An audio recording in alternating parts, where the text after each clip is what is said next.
So it's been like a year since Meet Your Match. Probably the most ill-received major update Team Fortress 2 has ever gotten. But was it really this huge nail in the coffin for the game? Did Meet Your Match kill TF2? Short answer, no. Long answer, no. But it wasn't good. There was a whole lot of hyperbole about the update's effect on the game. Team Fortress's player count has been pretty consistent for a long time. For every player that completely quit the game because of Meet Your Match, basically a new one took their place. But the thing is, that's not really good. It's not terrible, but it's not good. While TF2 isn't exactly hemorrhaging players, there hasn't been a whole lot to actually draw in huge amounts of new players, or for older ones to come back. The Uber update had a bit of a mixed reaction from veterans because of the whole free-to-play thing, but that drew in tons of new people.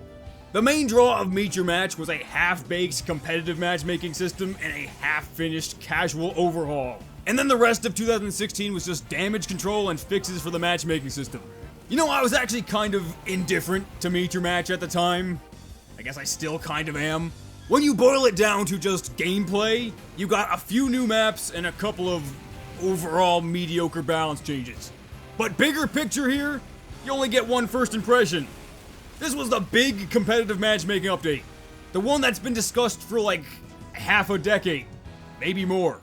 I remember hearing it being talked about ages ago, as kinda like, hey, they're supposedly working on competitive matchmaking. Neat.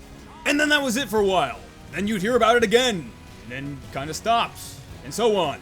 To some degree, it's been worked on, or at least talked about among the developers for a long time.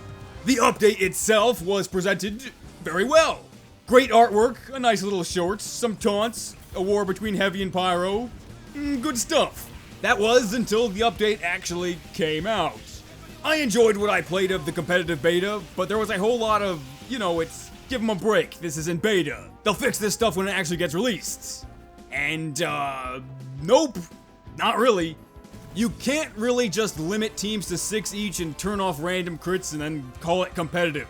Whether you agree with them or not, the restrictions community 6v6 puts on weapons and classes exist for a reason. And other than like the quick fix, which was very dominant at the time, the TF2 team didn't really do much to address the weapons that are commonly banned. The type of balance changes that were talked about in the June balance blog post really should have been the ones that came with Meet Your Match. Ideally, official competitive shouldn't have to ban any weapons. And I don't know for sure if classes should be limited exactly to the way they are in traditional 6s. Like, one medic and one demo no matter what. But at the very least, an across-the-board limit of 2 per class seems reasonable.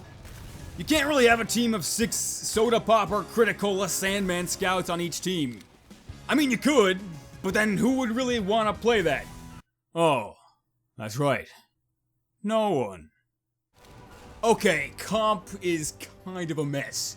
But at least we still have good old reliable quick play. Oh no. Now let me start by saying, I actually kinda like the current casual matchmaking. It could be fixed up a little more, but it's not bad.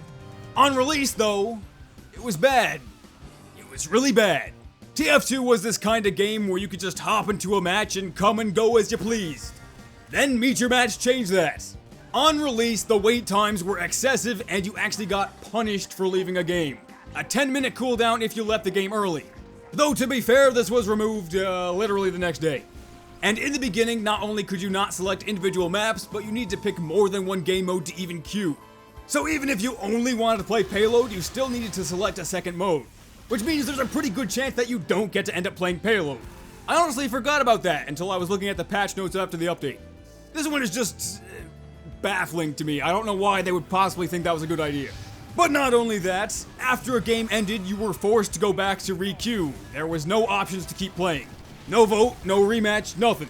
And the lack of any auto balance options and the slow join times just meant that a lot of the time the matches would end up being like 12 versus 4. And I can't speak for everyone's experience, but it seems like this has been worked out pretty well. If a few players on one team leave, it's not usually long before new ones take their place, or at least one person volunteers to switch teams. It usually seems to balance out. It's not really a problem like it was when the update first came out. Unless you're on like Hydro or something, because then no one joins at all.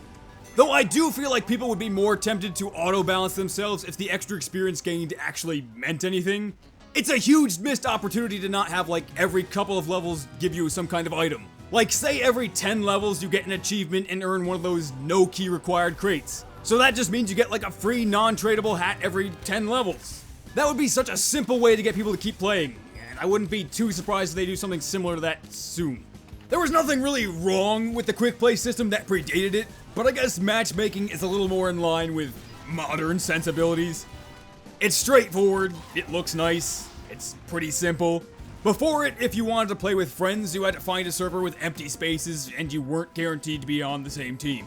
And if you wanted to play specific maps, you actually had to search for them. Though if you could actually search for Valve servers, then the current matchmaking system becomes mostly better than quick play was. But you've still got the problem that this is what the server search system looks like.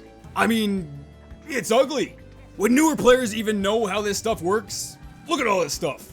It doesn't seem like a good way to get newer players to even try community servers. And you know, I'm not really sure if Meet Your Match had a significant impact on community servers, but quick play already kinda killed off a lot of those a long time ago. That and Pinion. Remember Pinion? Hopefully you don't.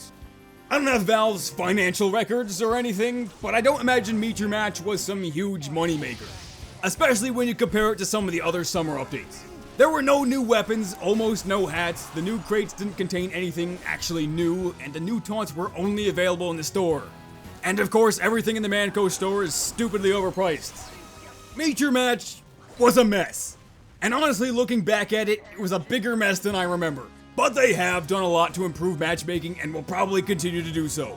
There's pretty much no doubt in my mind that when it actually comes out, the summer update for 2017 will be better than Meet Your Match. Not that that's necessarily saying much, but I do actually have pretty high hopes for it. Maybe I shouldn't, but I do. Hopefully we can look back on Meet Your Match as being that one weird update. You know, that one bad update that completely killed the game. Sorry guys, TF2 is dead. I read it in a YouTube comment. Pack it up. We're done.